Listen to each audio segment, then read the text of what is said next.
উপাস্য তত্ত্ব পরম করুণা বরুণালয় সর্বই অবতার সার শিরোমণি শ্রীমান গৌরাঙ্গ মহাপ্রভু তাহার একান্ত প্রিয় পার্ষদ বর্গ ছিল শ্রীযুক্ত বৃন্দাবন দাস ঠাকুর মহাশয়। তিনি শ্রী শ্রী চৈতন্য ভাগবত নামে এক দিব্য গ্রন্থ রচনা করেছিলেন। তা আমরা শ্রীমান মহাপ্রভুর কৃপায় আস্বাদন করে চলেছি। প্রসঙ্গক্রমে শ্রী শ্রী চৈতন্য ভাগবতের মধ্যখণ্ডের পঞ্চম অধ্যায় গ্রন্থকার বলছেন, হেমমতে নিত্যানন্দ সঙ্গে কৌতূহলে কৃষ্ণ কথা রসে সবে হইলা বিহলে সবেই মহাভাগবত পরম উদার কৃষ্ণ রসে মত্ত সবে করেন হুঙ্কার।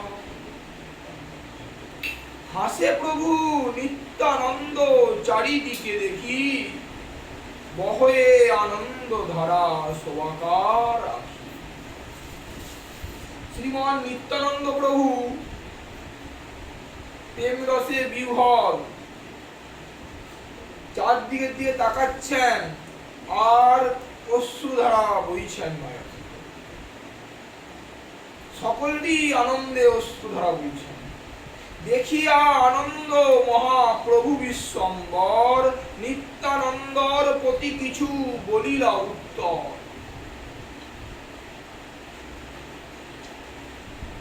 শুনো শুনো নিত্যানন্দ শ্রীপাদ গোসাই, ব্যাস পূজা তোমার হইব কোন ঠাঁই? কালী হইব পূর্ণিমাসী ব্যাসের পূজা, অর্থাৎ কালকে পৌর্ণমাসীর ব্যাসের পূজন আছে। আপনি বুঝিয়া বলো যারে লয় মন। ব্যাস পূজা কালকে করতে হবে, তো কালী হইবে পৌর্ণমাসী ব্যাসের পূজন। নিত্যানন্দ বাবুকে বলছেন শ্রীমন মহাপ্রভু, আপনি বুঝিয়া বলো যারে লয় মন। নিত্যানন্দ জানিলেন প্রভুর ইঙ্গিত, হাতে ধরি আনিলেন শিবাস পণ্ডিত। হাসি বলে নিত্যানন্দ শুনো বিশ্বম্ভর, ব্যাস পূজা এই মোর বামনের। প্রভু বলার সঙ্গে সঙ্গে নিত্যানন্দ প্রভু শিবাস পণ্ডিতের হস্ত ধরে নিয়ে নেন সমস্ত বৈষ্ণব সভা, যে এই বামনের ঘরে ব্যাস পূজা হবে। ব্যাস পূজা এই মোর বামনের ঘর। শিবাসের প্রতি বলে প্রভু বিশ্বম্বর, বড় ভার লাগিল যে তোমার উপর। শিবাস পণ্ডিত মহাশয়কে শ্রীমন মহাপ্রভু বলছেন বড় ভার লাগলো, কারণ তোমার ঘরে ব্যাস পূজা হবে। পণ্ডিত বলেন প্রভু কিছু নহে ভার, তোমার প্রসাদে সব ঘরেই আমার। প্রভু কিছু ভার নয়, ব্যাস পূজা হবে, এতে কি ভার আর আছে? এ তো আনন্দের কথা। তোমার কৃপাতে আমার ঘরে সব আছে। বস্ত্র মুদগ যজ্ঞ সূত্র ঘিত গুয়াপান, বিধিযজ্ঞ যত সহ্য সব বিদ্যমান, সব কিছু আছে আমার ঘরে।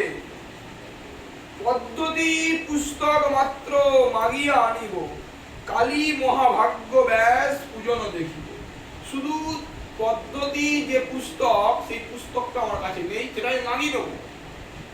কালকে আমার কত মহাভাগ্য যে কালকে ব্যাস পূজন হবে, সেটা আমি নিজের চোখে দেখব। প্রীতি হইলা মহাপ্রভু ব্যাস শিবাসের বলে, অর্থাৎ আনন্দ হয়ে শ্রীমন মহাপ্রভু শিবাস পণ্ডিত মহাশয়কে বলছেন, হরি হরি ধ্বনি কইলা বৈষ্ণব শব্দ।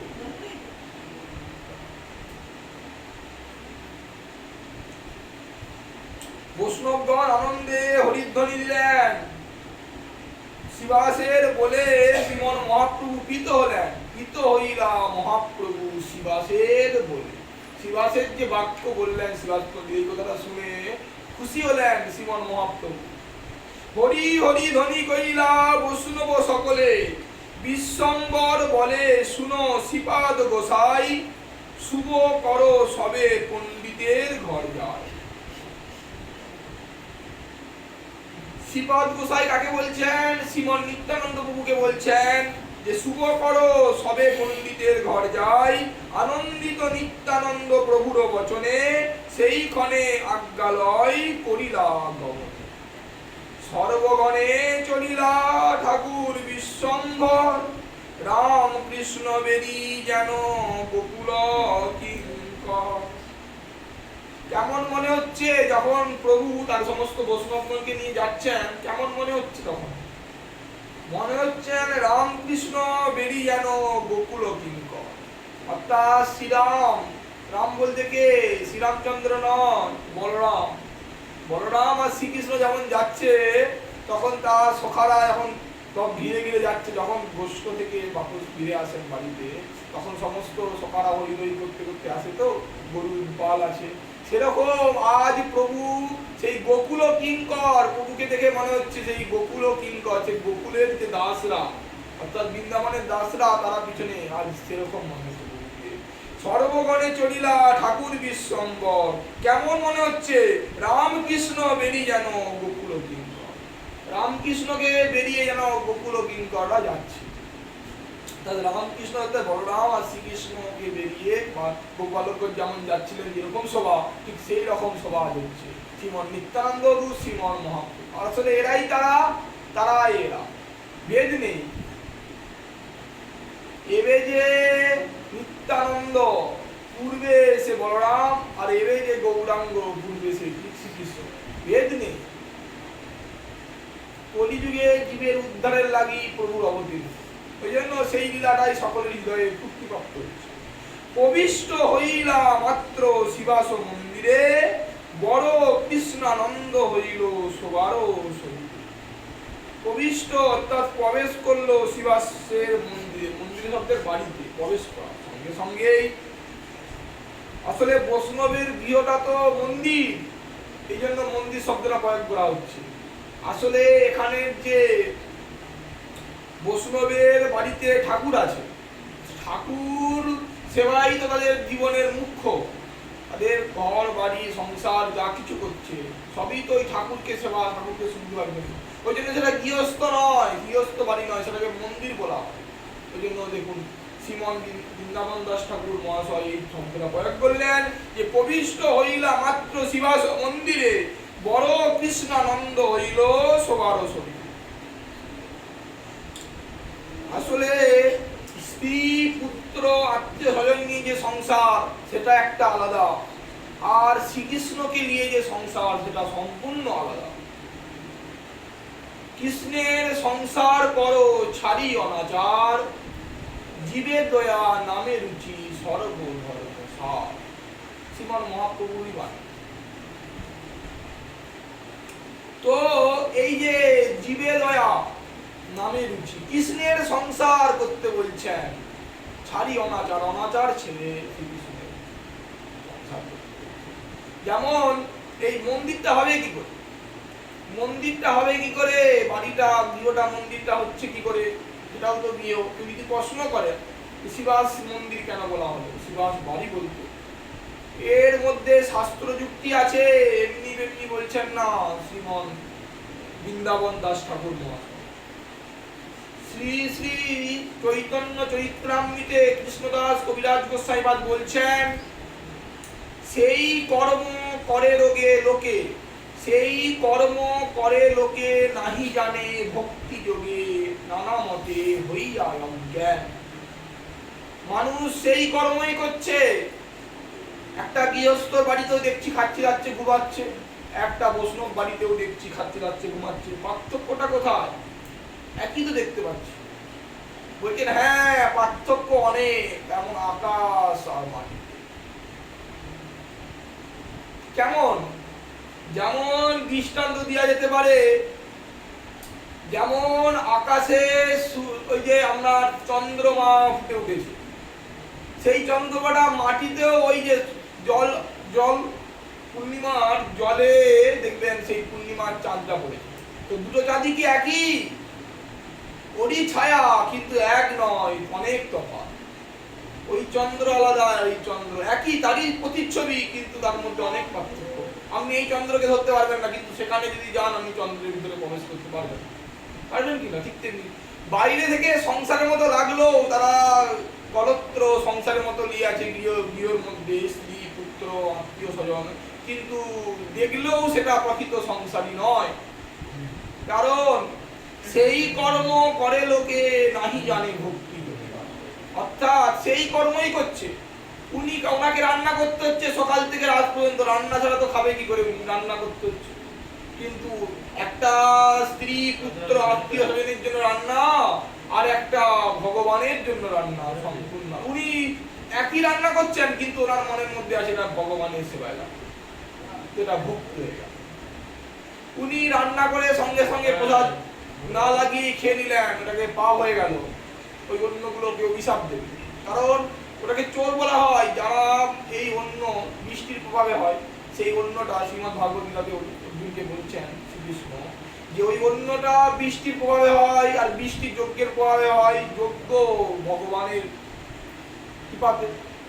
তো সেই যে যজ্ঞ থেকে বৃষ্টি হয়ে যে অন্ন উৎপাদিত হচ্ছে, সেই অন্নটা ভগবতকে নিবেদন করছে। যদি কেউ নিবেদন না করে তাকে চোর বলা উচিত, সে পাপ ভোজন করছে। তো ভক্ত সেটাকে ভোজন করছে, যখন ভগবানকে নিবেদন করে ভোগ করছে, এটা স্বীকৃতি হয়ে যাচ্ছে এবং কি ভগবানের সেবা হয়ে যাচ্ছে, কৃষ্ণের সংসার হয়ে যাচ্ছে। কিন্তু একটা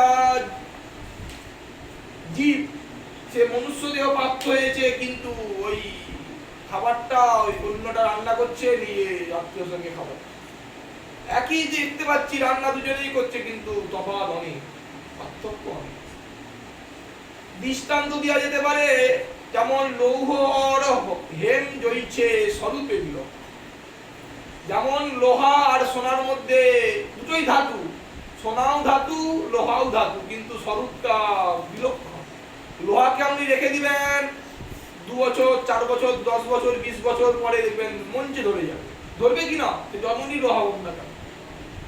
কিন্তু ওই সোনাটাকে আপনি রেখে দেন 20 বছর 100 বছর পরে, ওর লোহার সোনাটার মধ্যে মঞ্চে পড়বে না, কারণ স্বরূপ বিলক্ষণ। সোনা সোনা, লোহা লোহা, অনন্ত। দুটো ধাতু হলে কি হবে, ঠিক তেমনি সংসার হলে কি হবে, যিনি ভগবানের সুখের জন্য সংসার করছে, সেটাকে কৃষ্ণের মন্দির বলা হচ্ছে, সেটাকে সংসার বলা হচ্ছে। ওই জন্য এই শব্দটা প্রয়োগ করেছেন। প্রবিষ্ট হইলা মাত্র শিবাস মন্দিরে, বড় কৃষ্ণানন্দ হইল সবার সখী। যাদের বাড়িতে ঠাকুর আছে তারা সকাল থেকে ঠাকুর সেবা ছাড়া আর কি করবেন, ঠাকুর সেবাতেই তাদের দিনটা কাটে। ওই জন্য সেটাকে মন্দির বলা হয়। তো বড় কৃষ্ণানন্দ হইল সবার শরীরে, কপাট পড়িল তবে প্রভুর আজ্ঞায়। আপ্তগণ বিনে আর যাইতে না পায়, কীর্তন করিতে আজ্ঞা করিলা ঠাকুর, উঠিল কীর্তন ধ্বনি বাহ্য গেল দূর। আচ্ছা বলুন তো, কপাট পড়িল তবে প্রভুর আজ্ঞায়, আপ্তগণ বিনে আর যাইতে না পায়। কপাট কেন দিলেন? প্রভু কীর্তন করবেন, কপাটটা দিলেন কেন? কপাটটা তো খুলে রাখতে পারতেন, অনেক ভক্তজন আসবে তাদের জন্য, নদিয়ার সকলে কীর্তন দেখুক, ব্যাস পূজা দেখুক সকলে, বন্ধ করলেন কেন? কেউ যদি প্রশ্ন করে, সকলে যদি ব্যাস পূজা দেখে, যারা দেখেনি ব্যাস পূজা দেখবে, লোক এসুক না। বলছেন না, আপ্তগণ বিনা অন্যে যাইতে না পারে। যারা আপ্তগণ, যারা বৈষ্ণবগণ, তারা বিনা আর কেউ যেতে পারে না। ওই জন্য অধিকারীর প্রয়োজন হয়। সব জায়গাতেই অধিকারী, সব জায়গাতেই যোগ্যতা। আপনি সরকারি চাকরি করবেন, তার জন্য আপনাকে যোগ্যতা দেখাতে হবে, আপনি কি প্রকৃত যোগ্য না হবে। বাকি তো দৃষ্টান্ত দেওয়া উচিত নয়, কারণ সরকারি চাকরি এখন তো ঘুষ খেয়েও পাওয়া যায়। ওই জন্য ওই দৃষ্টান্তটা এখন লাগতেও পারে, নাও লাগতে পারে, কিন্তু প্রকৃতপক্ষে যিনি চাকরি পাবেন তাকে যোগ্যতা দেখাতে হবে, তার যোগ্য আছেন কি না। যে কোনো কাজে আপনাকে যোগ্য দেখাতে হবে, আপনি যোগ্য ব্যক্তি কিনা। ঠিক তেমনি এই ভক্তি মার্গ কে কোন বিষয়ে অধিকারী, কে কোন সেবার অধিকারী, সেই অধিকারী বিষয়ে সম্পূর্ণ নির্ধারিত আছে। যেমন শাস্ত্র বলছেন, অনধিকারী হইয়া চাই ভক্তি আচরিতে, হাসিতে খালিতে সে যাই নরকে। যদি অনধিকারী হয়ে অধিকারীর জায়গায় বসে যান, তাহলে কিন্তু উনি হাসতে খেলতে নরকে যেতে হবে না। আপনি অধিকারী নন, কিছু মন্ত্র কিন্তু জানেন না, যদি পূজাপাঠ করতে থাকেন তাহলে কি হবে, আপনাকে নরকে যেতে হবে। কারণ আপনি অধিকারী নয়, কিছুই জানেন না, পূজা পাঠ বিধি কিছুই জানেন না, তখন আপনাকে ঠিক অপরাধী ভুল করতেই হবে শাস্ত্র মতো। তারপরে কোপারানি করলো, কারণ সেবা অপরাধের মধ্যে 64 প্রকার, 32 64 প্রকার সেবা অপরাধ। তার মধ্যে একটা জায়গায় লেখা আছে সেবা অপরাধের মধ্যে অবৈষ্ণবের কাছে পূজা বিধি, এটা সেবা অপরাধের মধ্যে। অনধিকারী, তারপরে যিনি হচ্ছেন ভক্তির বিরোধী, বৈষ্ণব নয়, তো বৈষ্ণব নয় সেই ব্যক্তির কাছে যদি আপনি পূজা পাঠ করেন, উনি যদি সেই পূজা দর্শন করেন, তাহলে এটা সেবা অপরাধ হয়ে যাবে আপনার। ওই জন্য অবৈষ্ণবের কাছে পূজা পাঠ করতে নেই, শাস্ত্র বলছে। তার ওই দেখুন, এই জন্য এই শ্রীমান মহাপ্রভু কপাট দিলেন, যারা আপ্তগণ বিনে আর গাইতে না পারে, আপ্তগণ ছাড়া কেউ দিতে পারে। কীর্তন করিতে আজ্ঞা করিলা ঠাকুর, কীর্তন করতে বললেন প্রভু, যে কীর্তন করো। উঠিল কীর্তন ধ্বনি, বাহ্য গেল দূর। কীর্তনের ধ্বনি উঠল, বাহ্য দূর, অর্থাৎ বাইরে। বাহ্য শব্দের অর্থ কি? বাইরের যে পরিচয়, এই যে দেহের পরিচয়, এই যে খোসার পরিচয়, এই পরিচয়টা দূর হয়ে গেল কীর্তনের সঙ্গে সঙ্গে, সকলে আবিষ্ট হয়ে গেল। তো ব্যাস পূজার অধিবাস উল্লাস ও কীর্তন, দুই প্রভু নাচে বেরি গাই ভক্তগণ। দুই প্রভু নৃত্য করছেন আর বেরিয়ে ভক্তগণ গান করছে। চারি দিবসের প্রেম এবং চৈতন্য নিতাই, চারি দিবসের প্রেমে চৈতন্য নিতাই, দোহে দোহা ধ্যান করি নাচে এক ঠান। চারি দিবসের প্রেমে, 4 দিন যে প্রেমে, 3 দিন পরে প্রভু আসবেন বলেছিলেন না, মনে আছে কি? প্রভু বলেছিলেন, বৃন্দাবন দাস ঠাকুর মহাশয় বলছিলেন না, যে লীলা বর্ণনা করতে গিয়ে শ্রীমান মহাপ্রভু বললেন 3 দিনের মধ্যে কোনো মহাপুরুষ আসবে, বললেন না ব্যঙ্গ করে। তো 3 দিন, আজকে যে 4 দিন, এই 4 দিন প্রেমে আজ প্রভু নৃত্য করছেন। সেই যে চারি দিবসের প্রেম, এই চৈতন্য নিতাই, দোহে দোহা ধ্যান করি নাচে এক। আচ্ছা, অনেক জায়গায় এখানে চির দিবসের কথা বলা হয়েছে। চির দিবসে প্রেমে চৈতন্য নিতাই। চির শব্দের অর্থ কি? চির শব্দের অর্থ যে সারা জীবনের যে প্রেম, সারা জীবনের যে গুণ। প্রেম শব্দের অর্থ হচ্ছে ভক্তি, সারা জীবনের যে ভক্তি। দুজনের প্রভু দোহা দোহা, অর্থাৎ নিত্যানন্দের গুণে শ্রীমান মহাপ্রভু নৃত্য করছেন, আর গৌরাঙ্গের গুণে শ্রীমান নিত্যানন্দ প্রভু নৃত্য করছেন, দুজনের প্রেম। ওই জন্য বলছেন চির দিবসের প্রেমে চৈতন্য নিতাই, দোহে দোহা ধ্যান করি নাচে এক ঠাই। দোহে দোহা ধ্যান করে আজ নাচছে। হুঙ্কার করয়ে কেহ কেহ বা গর্জন, কেহ মুচ্ছা যাই, কেহ করয়ে কন্দন। কেউ কেউ হুঙ্কার করছেন, কেউ কেউ গর্জন করছেন, কেহ মুচ্ছা যাই, কেহ করয়ে কন্দন। কম্প সেদ পুলকাশ্রু আনন্দ মুচ্ছিত, ঈশ্বরের বিকার কহিতে জানি কত। ঈশ্বরের যে বিকার, সেটা আমি কত বলবো? বৃন্দাবন দাস ঠাকুর বলছেন।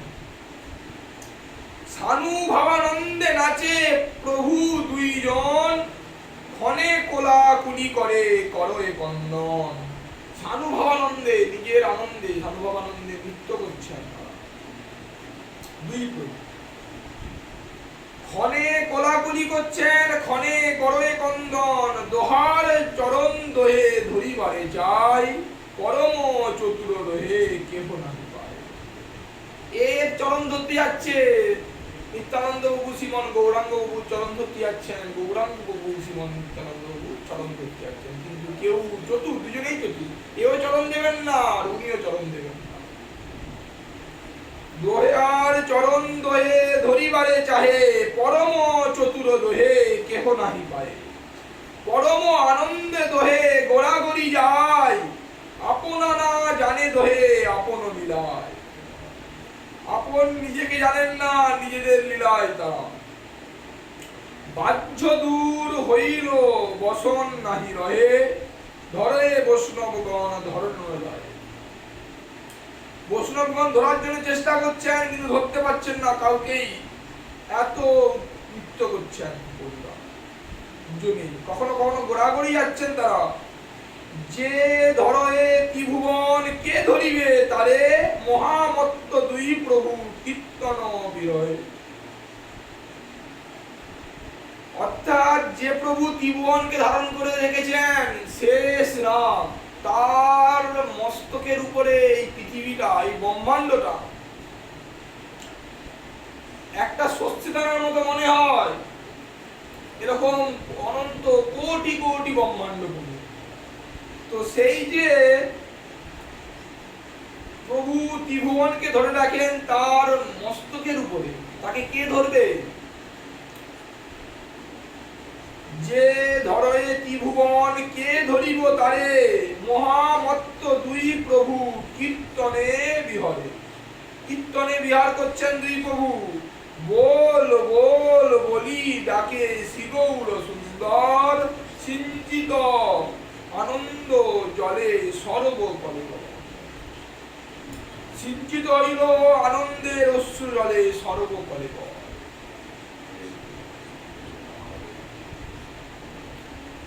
এদের যে প্রেম, এটা তো আর এই এক জন্মের নয়। শ্রীমান নিত্যানন্দ শ্রীমান গৌরাঙ্গ মহাপ্রভু চির দিবসের প্রেম।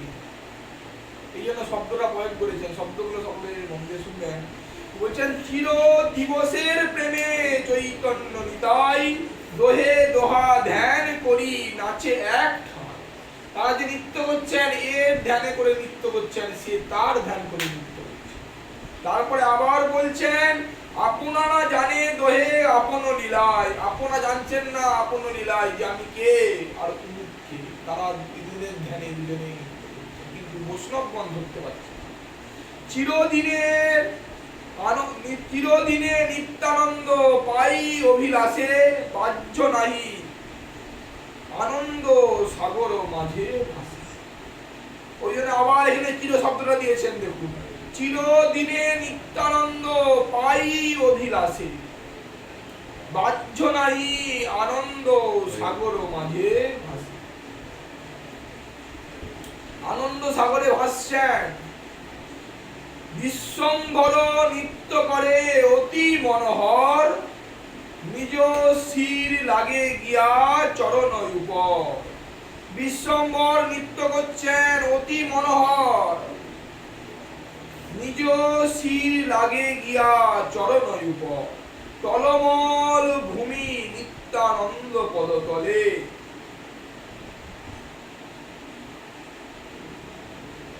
এমন প্রভু নৃত্য করছেন, সেই নিজ শির লাগে গিয়া চরণ উপরে। নিজের শির, শির শব্দ মাথা, চরণে লাগছে। অর্থাৎ টলমল ভূমি নিত্যানন্দ পদতলে, ভূমিকম্প হেন মনে বৈষ্ণব।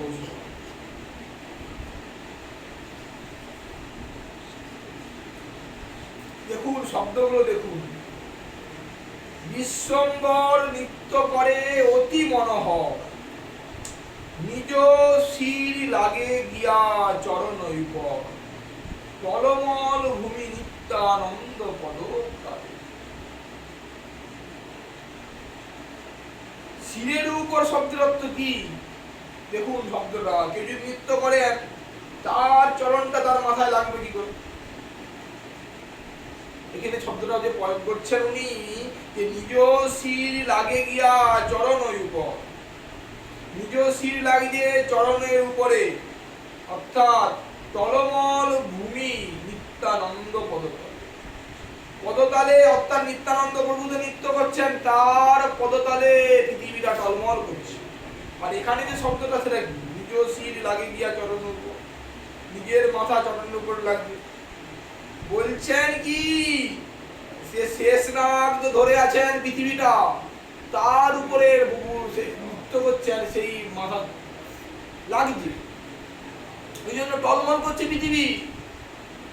বিশ্বম্বর নৃত্য করছে আজ, আবার নিত্যানন্দ প্রভু নৃত্য করছেন, তার পদতলে আজ ভূমিকম্প হচ্ছে। ভূমিকম্প হেন মনে বৈষ্ণব সকলে, বৈষ্ণবগণ মনে করছেন ভূমিকম্প হচ্ছেন, এমন উদ্দণ্ড নৃত্য হচ্ছে। ভূমিকম্প হেন মানে বৈষ্ণব সকলে, এই মতো আনন্দে নাচেন দুই নাথ, সে উল্লাস কহিবারে শক্তি আছে কার। যে উল্লাস যে আনন্দ হলো সেটাকে শক্তি কার আছে?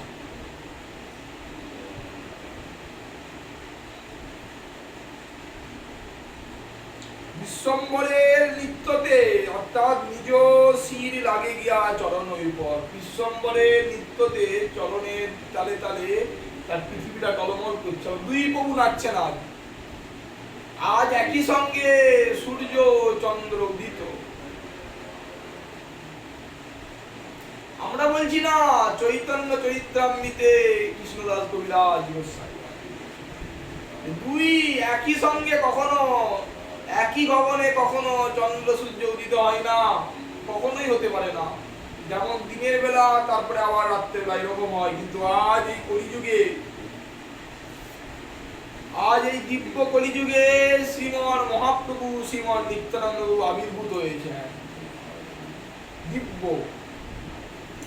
ওই জন্য দুই প্রভু নৃত্য করছেন, এই মতো আনন্দে নাচেন দুই নাথ, সে উল্লাস কহিবারে শক্তি আছে কার। কার শক্তি আছে? যে উল্লাস হলো, যে আনন্দ হলো। নিত্যানন্দ প্রকাশিতে প্রভু বিশ্বম্ভর, বলরাম ভাবে উঠে খট্টার উপর। নিত্যানন্দ প্রকাশিতে প্রভু বিশ্বম্ভর, বলরাম ভাবে উঠে খট্টার, অর্থাৎ খট্টার উপরে, খটার উপরে বসে বললেন প্রভু নিত্যানন্দকে প্রকাশ করাবার জন্য, যে নিত্যানন্দকে তার জন্য উনি বলরাম ভাবে আবিষ্ট হয়ে খট্টার উপরে বসলেন। মহামত্ত হইলা প্রভু বলরাম ভাবে, মদ আন বলি ঘন ডাকে। ও বলছেন মহামত্ত হলো প্রভু, মহামত্ত হয়ে বলছে মদ আন বলি ঘন ডাকে। নিত্যানন্দ পতি বলে শিগৌর সুন্দর, ঝাড় দেহ মোরে হল মুসল। নিত্যানন্দর প্রতি শ্রীমন গৌরাঙ্গ মহাপ্রভু বলছেন যে আমাকে তুমি ঝাড় অর্থাৎ তাড়াতাড়ি দেহ মোরে হল মুসল সত্তর। পাইয়া প্রভুর আজ্ঞা প্রভু নিত্যানন্দ, করে দিলা করপাতি লইয়া গৌরচন্দ্র। করপাতলে অর্থাৎ করে পাতি লইলা গৌরচন্দ্র। কর দেখে কেহ আর কিছুই না দেখে, কেহ বা দেখিল হলো মুসল। প্রভু শ্রীমন গৌরচন্দ্র বলছেন আমাকে সত্তর ঝাড় দেহ, নিত্যানন্দ মুসল, আমাকে ঝাড় তাড়াতাড়ি মুসল আমার হাতে দাও। বলরাম ভাই বলছেন, তো বলরাম আবিষ্ট হয়ে তো সঙ্গে সঙ্গে প্রভু হাত পেতেছেন, শ্রীমন নিত্যানন্দ নিজের হাতটা তার উপরে। কেউ কেউ বৈষ্ণবগণ দেখতে পাচ্ছেন না, যে শুধু কর দেখছে, হাত কি দিল, শুধু হাতই দিল, আর কিছু দিল না। কিন্তু কেউ কেউ দেখছেন না হাতের মধ্যে একটা মুসল, সেই মুসল ভালো। কেউ দেখছেন যে কর দেখে কেউ কিছু না দেখে, কেহ বা দেখিল হলো মুসল অপত্য। কেউ দেখছেন যে হল মুসল হাতে, হল মুসল অপত্যকে যারে কৃপা করে যেই ঠাকুর সেই জানে, দেখিলেও শক্তি শক্তি নাহি কহিতে কথা। বলছেন ঠাকুর যাকে কৃপা করবেন, যাকে দেখাবেন, তিনিই দেখতে পাবেন। এখানেও শব্দ প্রয়োগ করছেন। মহাপ্রভুর লীলা কত বুঝছ। এক তো প্রভু বাইরের লোককে প্রবেশ করতে দিচ্ছেন না, কপাট বন্ধ করলেন। তো কপাট যারা বন্ধ করলেন, ভিতরে যারা আছে তারা সবাই তাহলে দেখুক প্রভুর লীলা। কিন্তু তার মধ্যে অধিকারীরা দেখতে পাচ্ছেন, অনধিকারীরা দেখতে পাচ্ছেন। স্পষ্ট তো লীলার মধ্যে আমরা দেখতে পাচ্ছি সেটাই, যে কেহ বা দেখিল, দেখুন কর দেখে, কেহ আর কিছুই না দেখে। কেউ কর দেখছে না, হাতটা দেখতে পাচ্ছে, আর কিছুই দেখতে পাচ্ছে না। হাতে যদি কিছু আছে দেখতে পাচ্ছেন, করই দেখছে। কিন্তু আর কেহ বা দেখিল হল মুসল প্রত্যেকে, কেউ বা দেখলো যে হল মুসল আছে। তারপরেই উনি লিখছেন যে যারে কৃপা করে সেই ঠাকুরে, সে জানে দেখিলেও শক্তি নাহি কহিতে কথা। ঠাকুর যাকে কৃপা করে দেখান, তিনি দেখতে পারেন। বললে দেখিলেও শক্তি নাহি কহিতে কথনে, অন্যেরা দেখতে পাচ্ছে না, কিন্তু যারা দেখছে তারাও প্রকাশ করতে পারবে না। তারাও প্রকাশ করতে পারছে না যে কি জিনিসটা। এমনই একটা চিন্ময় আনন্দ দ্বারা আত্মহারা হয়ে আছে। ওই জন্য বলছেন দেখিলেও শক্তি নাহি কহিতে কথনে, এ বড় নিগুড় কথা কেহ মাত্র জানে, নিত্যানন্দ ব্যক্ত সেই সব জন স্থানে। এ বড় নিগুড় কথা, উনি নিজেই বলছেন নিগুড় কথা, গোপনীয় কথা। এরা যেমন গোপনীয় কথা যাত্রার কাছে প্রকাশ করতে নেই, গোপনীয় কথা যেমন রাজ্যের, এমন ভারতবর্ষের রাজ্যের কথা। তো ভারতবর্ষের প্রধানমন্ত্রীরা থাকবে, তার যে অধ্যক্ষ কিভাবে চালাবে, কিভাবে কি করবে, যেমন সবাই থাকে, বাইরে প্রকাশিত হবে না। ঠিক তেমনি গোপনীয় কথা, এমনকি সংসারের গোপনীয় কথাও বাইরের লোককে যেগুলো জানেন না, সংসারের মধ্যে সব কিছু হয়, কি করা উচিত কি করা উচিত নয়। ঠিক তেমনি এই যে পারমার্থিক বিষয়েও যে গোপনীয় কথা, আজ নিগুড় কথা উনি ব্যাখ্যা করছেন শ্রীমন্ত দাস ঠাকুর মহাশয়। বলছেন যে এ বড় নিগুড় কথা কেহ মাত্র জানে, কেউ কেউ জানে এই নিগুড় কথাটা। নিত্যানন্দ ব্যক্ত সেই সব জনস্থান, সব জনস্থান নিত্যানন্দ ব্যক্ত। নিত্যানন্দ স্থানে হল মুসল লইয়া, বারুনি বারুনি প্রভু ডাকে মত্ত হইয়া। নিত্যানন্দ স্থানে মুসল নিয়ে, সেই যে হয়ে গেল যে মুসলটা, সেই মুসলটা নিয়ে বারুনি বারুনি প্রভু ডাকে মত্ত হইয়া। বারুনিকে ডাকছেন প্রভু। কারো বুদ্ধি নাহি স্ফুরে, না বুঝে উপায়। এত জোরে ডাকছে প্রভু বারুনি বারুনি করে, কারো বুদ্ধি যাচ্ছে না যে প্রভু কি ডাকছেন, কেন ডাকছেন, কি চাইছেন। ওই জন্য বারুনি বারুনি প্রভু ডাকে মত্ত হইয়া, কারো বুদ্ধি নাহি স্ফুরে, কি বুঝে উপায়। উপায় কিছু বুঝতে পারা যাচ্ছে না। অন্য অন্য সবার বদন সবে চাই, যুগতি করিয়া সবে মনেতে ভাবিয়া, ঘট ভরি গঙ্গা জল সবে দিল লইয়া। যুক্তি করে সকলে মনে ভাবলেন প্রভু এখন নিত্যানন্দ ভাবের, অর্থাৎ নিত্যানন্দ সম্মুখে তো এইসব লীলা হচ্ছে। নিত্যানন্দের অর্থাৎ শ্রীমন নিত্যানন্দ যে বলরাম ছিলেন, সেই বলরাম চন্দ্রের ভাবে আবিষ্ট হয়েছেন। ওই জন্য সকলে যুক্তি করে সবে মনেতে ভাবিয়া, ঘট ভরি গঙ্গা জল সবে দিল লইয়া। সকলে বারুনি বারুনি বলছেন, ওই জন্য সকলে ঘটে ভরে গঙ্গা জল দিল। সর্বজন দেয় জল প্রভু করে পান, সত্য সেই কাদম্বরী পিয়ে হেন ভান। আচ্ছা কাদম্বরী, বারুনি বারুনি, এগুলো মানে কি? হেন ভান, সেই ভান শব্দতে অভিনয় করছেন প্রভু, সেইটাই যেন পান করছেন। ওই জন্য বলছেন না যে সর্বজন দেয় জল প্রভু করে পান, সত্য যেন কাদম্বরী পিয়ে হেন। কাদম্বরী বারুণী বারুণী বারুণী মধুরা, তাকে বলেন কি মদিরা। মদিরা, একটা মদিরার নাম বারুণী। সেই মধুরাটা একটা মধু, মধু দিয়ে তৈরি। সেই বারুণীতে যাইছিলেন, গঙ্গা জল দিলেন প্রভুকে, আর সেটাই সেই কাদম্বরী, সেটার নাম সেই বারুণী, সেটা কাদম্বরী। সেই কাদম্বরীটা পান করছেন, এটা পান করছেন সত্যি সত্য যেন কাদম্বরী পিয়ে হেন ভান। চতুর্দিকে রাম স্তুতি, পরে ভক্তগণ নারা নারা নারা প্রভু বলে অনুক্ষণ। সকলে রাম স্তুতি। রাম স্তুতি বলতে কি?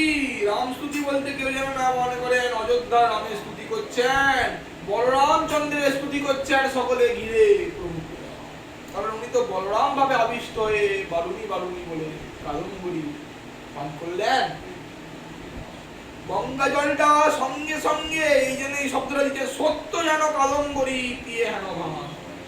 গঙ্গা জল প্রভু কাকে দিয়ার সঙ্গে সঙ্গে সেটা কাদম্বরী হয়ে গেল।